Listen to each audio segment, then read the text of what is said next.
문제가 생기면 우리는 어떻게 하죠? 풀려고 합니다. 답을 찾고 이해하고 노력합니다. 하지만 세계 부자들은 다르게 말합니다. 답이 없으면 문제를 바꿔라. 그들은 문제를 풀 대상이 아니라 설계 대상으로 본다. 정답을 찾는 것이 아니라 판을 다시 짜는 것에서 해답을 찾는다. 오늘은 그들이 왜 문제를 정면 돌파하지 않고 구조 자체를 바꾸는 방식을 택하는지, 그 사고법, 프레임, 행동 전략을 이야기로 풀어보겠습니다. 1장.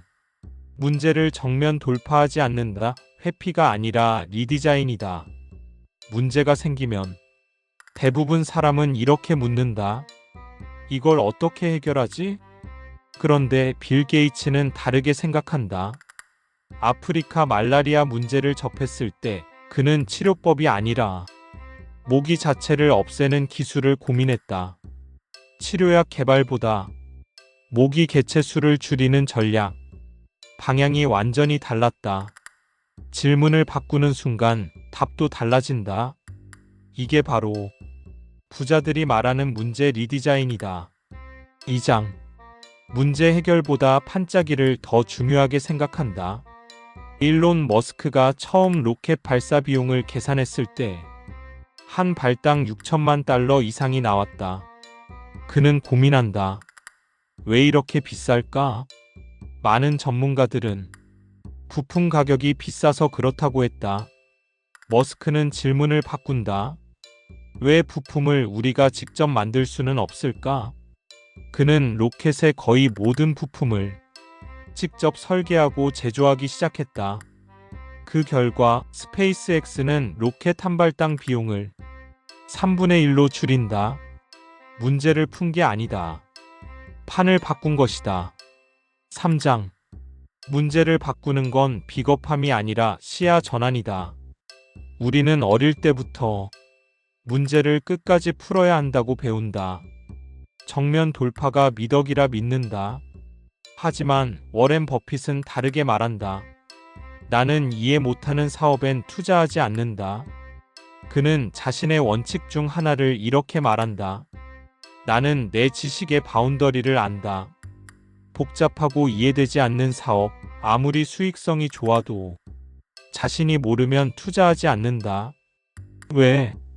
그 문제는 자신이 풀 문제가 아니기 때문이다. 부자들은 자기에게 맞는 문제만 선택한다. 4장. 부자들은 기존의 룰 자체를 의심한다. 문제를 바꾼다는 건 기존 룰을 뒤집는다는 뜻이다. 도널드 트럼프는 대선 후보 시절 거의 모든 언론이 자신을 비판하자 언론에 맞서지 않았다. 언론을 설득하는 건 내 게임이 아니다.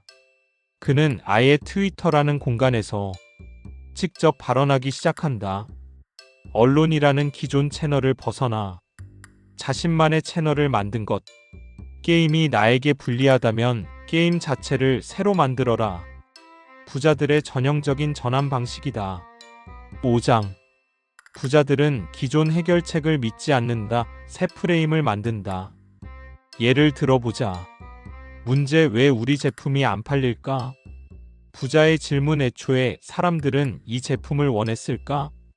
문제 왜 나는 팀에서 인정받지 못할까?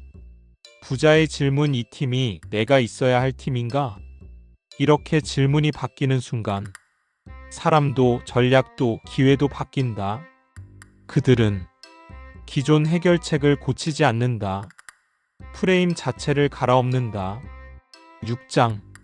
답 없는 문제에 오래 머무르지 않는다. 부자들은 답이 보이지 않는 문제에서 오래 버티지 않는다. 왜냐고? 머무는 시간 자체가 기회비용이다. 머스크는 망한 실험을 일주일 이상 분석하지 않는다. 버핏은 실패한 투자에서 감정적 미련을 빨리 끊는다. 그들은 말한다. 그 문제를 3년째 붙잡고 있다면 아마 잘못된 문제일 가능성이 높다. 시간이 쌓인 문제는 답이 아니라 틀린 질문일 수 있다. 7장. 부자들은 정답보다 의도를 본다. 대부분은 문제를 보면 정답을 찾으려 한다. 하지만 부자들은 이렇게 질문한다. 이 문제는 왜 생겼는가? 이 문제가 나에게 무슨 말을 하고 있는가? 예를 들어 스타벅스가 한때 매출 하락을 겪었을 때 일부는 메뉴를 바꾸자, 할인을 하자라고 제안했다. 하지만 창업자 슐츠는 이렇게 말했다. 요즘 스타벅스는 감동을 못 주고 있어. 그는 문제의 본질을 감정 구조로 옮겼다. 정답보다 문제의 배경, 발생 이유, 감정의 결핍을 보는 습관. 이게 부자들의 본질적 접근이다. 8장. 문제를 바꾸는 자가 흐름을 바꾼다. 우리는 문제를 잘 푸는 사람을 유능하다고 여긴다. 하지만 부자들은 그렇게 보지 않는다.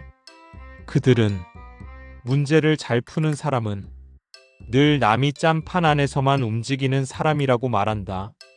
반대로 문제를 바꾸는 사람은 게임의 룰을 재설계하고 판의 구조를 새로 짠다. 그래서 부자들은 문제 해결자가 아니라 문제 설계자가 되려 한다. 문제를 고치는 것이 아니라 문제를 고를 줄 아는 사람이 된다. 9장. 반전 문제를 바꾸는 연습은 습관이다. 놀랍게도 이건 재능이 아니라 반복 훈련이다. 워렌 버핏은 매년 자신의 투자 중 가장 잘한 선택보다 가장 의미 없던 집착을 먼저 돌아본다. 일론 머스크는 매일 밤 자기 전 지금 내가 풀고 있는 문제, 이게 진짜 내가 풀어야 할 문제인가? 를 스스로에게 묻는다. 도널드 트럼프는 비난이 몰려올수록 더 큰 화제를 만들어 이슈를 새로 짠다. 부자들은 문제를 고정되지 않은 구조로 본다. 문제를 바꾸는 걸 두려워하지 않고 그걸 습관처럼 훈련한다. 결론. 지금 당신이 붙잡고 있는 문제. 그건 정말 당신이 풀어야 할 문제일까요? 혹시 정답이 아니라 질문이 틀린 건 아닐까요? 정답 없는 문제는 애초에 풀 대상이 아니다. 워렌 버핏. 당신도 지금 문제를 바꿔야 할 타이밍일지도 모릅니다. 댓글로 남겨주세요. 여러분이 가장 오래 붙잡고 있던 문제는 무엇이었나요? 그 문제를 바꿔본 적 있나요? 또는 바꿔야 할 문제는 무엇인가요? 가장 인상 깊은 댓글은 다음 영상에서 소개해드립니다. 다음 영상도 놓치지 마세요. 지금까지 더리치랩이었습니다.